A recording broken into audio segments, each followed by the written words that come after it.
Boleh ke spray chain loop waktu lepas hujan? Boleh, lagi cantik. Lagi aku galakkan sebenarnya. Sebab apa? Kau fikir logik waktu lepas hujan kau tengok rantai korang. Waktu lepas hujan lah air hujan tu akan cuci segala minyak-minyak lama kat rantai korang. Minyak-minyak lama akan jatuh.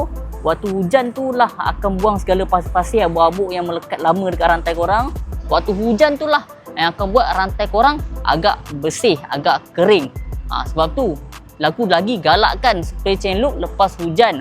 Tapi dengan cara macam mana? Okay, first pastikan kau lap dengan kain rantai korang tu. Bila lepas hujan pastikan betul-betul kering. Dah betul-betul kering.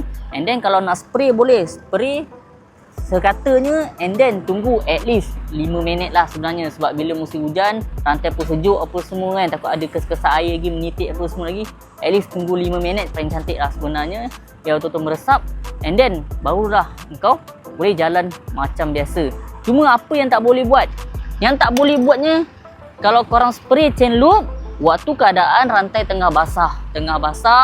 Waktu tu kau spray, memanglah kau spray satu tin pun memang takkan melekat. Sebab apa?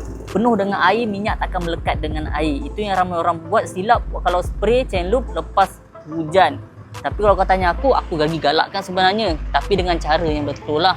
Tapi pastikan juga chain loop yang kau pakai tu chain loop yang berkualiti. Pakai chain loop yang tak berkualiti sama juga. Sebab tu pakai chain loop merah metanol.